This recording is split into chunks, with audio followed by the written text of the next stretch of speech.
Buenas tardes, terrícolas. Espero le estén pasando súper. Mis mejores deseos para todos ustedes. Esto es Santo Domingo, capital primada de América. Un país donde hay una manada de... Coño, eso de manada sonó feo. Pero es que hay personas que se ganan esos adjetivos por su comportamiento. Un país donde hay una manada de personas acusando al almirante Cristóbal Colón varios siglos después de muchos disparates. Que no está de más decir que esas personas que se lograron apreciar en esa manifestación por su color de piel, se nota que son descendientes de los africanos que se trajeron a la isla al español en aquel entonces. Lo que resultaría en que si Colón no llega a esta selva, por lógica, esos manifestantes que hoy le acusan no habrían existido porque todos esos africanos no los hubieran traído. Miren, señores, obligado debo continuar fuñéndolos a ustedes con el tema de la Suprema Corte de Justicia estadounidense. Y tal vez ustedes se pregunten por qué un carajo a la vela de una isla en el Caribe, que todo el mundo la coge de relajo, habla de un tema de la primera potencia del mundo. Es sencillo. En ese país viven más de 2 millones de dominicanos que con sus remesas mantienen a flote esta pequeña economía de poco más de 100,000 millones de dólares. Es nuestro principal socio comercial y cualquier cosa que pase allí no solo repercute aquí, sino globalmente. Y la filtración de ese borrador de la Corte Suprema, filtrado desde dentro, es gravísimo.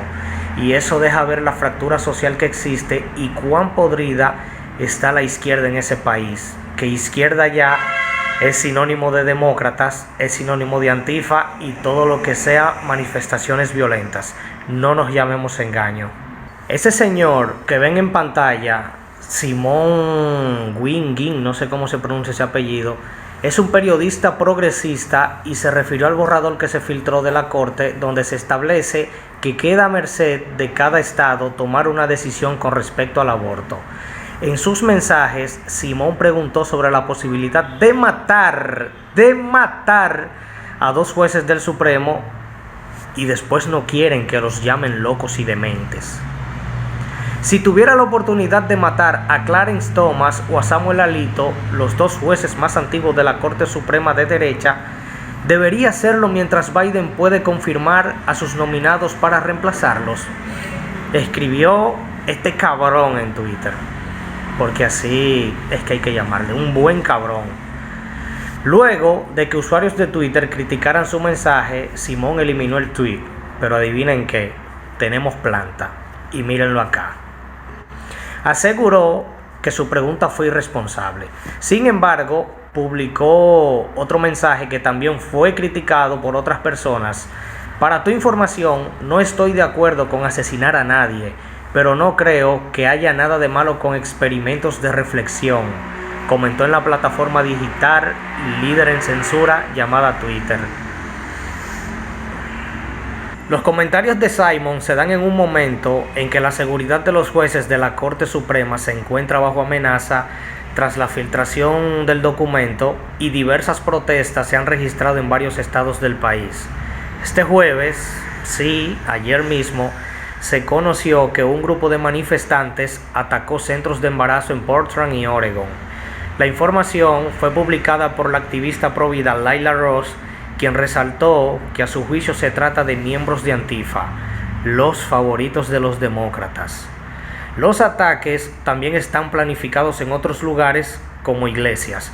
La organización Rise Up for Abortion Rights, que publicó un video en el que se ve cómo irrumpen en una misa, han convocado a sus seguidores en Twitter a manifestarse en el Día de las Madres contra los católicos. Si usted es un católico en favor de la elección, excatólico de otra fe o de ninguna fe, reconozca que 6 católicos extremistas se propusieron derrocar a Roy, dice la convocatoria. Este viernes también se conoció que una valla metálica de más de 2 metros de altura fue instalada por la policía alrededor de la Corte Suprema después de las protestas que llevan días frente al edificio. Si la filtración no es debidamente castigada, se sentará el precedente de que las ofensas a la constitucionalidad de la Corte Suprema quedarán impunes y se completará su hiperpolitización. En la medianoche de este martes pasado, el medio Político publicó el borrador filtrado de la votación de la Corte Suprema en contra de la decisión Roe vs. Wade de 1973. Ya hemos hablado aquí de ese caso, búsquelo por favor. Entonces, este fallo monumental le cambió la cara a la jurisprudencia sobre el aborto en Estados Unidos. La filtración del borrador completo de una opinión mayoritaria de la Corte es un ataque claro y descarado a la funcionalidad y legitimidad del Poder Judicial. La Corte Suprema nunca ha sufrido una filtración en su historia reciente. Esto no ocurrió cuando la Corte decidió casos igualmente controvertidos como Bush vs. Gore o el de National Federation of Independent Business vs. Sebelius. Se trata de un intento de asaltar la confidencialidad de la Corte que la Corte Suprema ha construido a lo largo en décadas. Los padres fundadores de ese país dejaron claro que la Corte Suprema, a diferencia de los otros poderes, debe ser siempre independiente de la política. Su legitimidad depende enteramente de la creencia del pueblo de que su proceso de toma de decisiones está definido por una discusión sincera y basada en argumentos legales entre las mejores mentes jurídicas del país, libre de influencias externas. Someter a los jueces a la indignación pública y a la presión externa injustificada mediante la filtración de documentos a la prensa dinamita todo este proceso y da a grupos de interés una hoja de ruta para transformar efectivamente los casos de la Corte Suprema en el circo que son las audiencias del Congreso. La Corte Suprema debe tomar decisiones de acuerdo con lo que son las leyes, la intención de los padres fundadores y, lo que es más importante, el texto de la Constitución. No basarse en la cólera de la opinión pública o las turbas enfurecidas que gritan fuera del edificio. Al filtrar el borrador, el informante no solo intenta dañar la legitimidad de la Corte Suprema, sino que también pretende asestar un golpe sin precedentes a su funcionamiento interno. El ambiente dentro de la Corte es íntimo y colegiado. Los jueces deben sentirse libres y seguros al compartir sus borradores y opiniones con otros miembros de la Corte, especialmente con aquellos que tienen una opinión opuesta, lo cual es una parte fundamental del proceso. Lamentablemente, los jueces no trabajarán ahora bajo una atmósfera de deliberación, sino de profunda desconfianza y sospecha. Ahora saben que hay activistas dentro del edificio que están más que dispuestos a poner en peligro la integridad de la Corte Suprema para conseguir una victoria política. Antes de que alguien intente argumentar lo contrario, el informante, quien filtró el borrador, no es un héroe. Quien quiera que haya enviado el borrador a político tenía el objetivo explícito de provocar indignación pública para forzar a los jueces a cambiar su opinión. Si bien esta es una práctica tradicional en órganos electos como el Congreso, es inaceptable invocar el poder de la turba para presionar a 9 jueces a tomar una decisión que se basa en el puro miedo y no en la pura razón constitucional. El presidente de la Corte Suprema, Roberts, dijo con razón que la filtración era un atroz abuso de confianza y ordenó una investigación sobre el origen de la filtración. El informante ha traicionado a la institución a la que supuestamente sirve. Si el informante era un funcionario o empleado, debería enfrentarse a las consecuencias proporcionales, incluido el despido inmediato o las sanciones disciplinarias a través del Colegio de Abogados de Estados Unidos.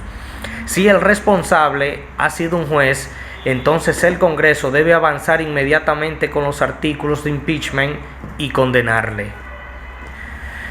Esto debe hacerse independientemente de la ideología política del individuo responsable. Si la filtración vino de la oficina de Sotomayor o Thomas, es irrelevante a efectos de la consecuencia. El informante trató de asaltar la Corte y la Corte debe actuar adecuadamente. Si fue un empleado juez liberal quien filtró el borrador, con el objetivo de agitar a la opinión pública progresista para forzar al Congreso a ampliar la Corte Suprema o destruir el filibuster o ambos para aprobar la legalización del aborto, entonces queda claro que el compromiso de la izquierda con las normas democráticas solo se aplica cuando es a su conveniencia. Esto demostrará que están más que dispuestos a dinamitar 2/3 de las ramas del gobierno para que las cosas salgan como ellos quieren. Si la filtración no es debidamente castigada, se sentará el precedente de que las ofensas a la constitucionalidad de la Corte Suprema quedarán impunes y se completará su hiperpolitización, haciéndola impotente para resolver disputas. El padre fundador, Alexander Hamilton, advirtió en el Federalist 78 que la libertad del pueblo nunca puede estar en peligro mientras el poder judicial siga siendo verdaderamente distinto del legislativo y el ejecutivo. Lamentablemente, sin formas legítimas de resolver los desacuerdos legales de forma pacífica, de forma similar a lo que ocurre con el Congreso y la Casa Blanca, la República Americana estará en camino de su propia disolución. Deben resolver esto, pero urgente. El envalentonamiento de la izquierda perversa es culpa de la derecha blandengue por siempre ajustarse a la ley o al Estado de Derecho y al buen comportamiento que le diferencia de la izquierda. Si la supermayoría derecha despierta y decide tomar el toro por los cuernos, sin duda alguna que aplastarían a los izquierdistas y quedarían con ninguno o pocos deseos de volver a socavar la paz y la institucionalidad de cualquier nación. Eso aplica para todo. Recuerda, no soy de izquierda ni derecha, ni de centro ni de lado. Soy pro cosas bien hechas y respeto que creas que soy un tonto, pero tú también debes respetar que yo crea que eres un pendejo. Vivir con miedo no es vivir. Vivir sin libertad es morir. Gracias a la American por tantos datos valiosos y nos vemos en el próximo corte. Buen fin de semana.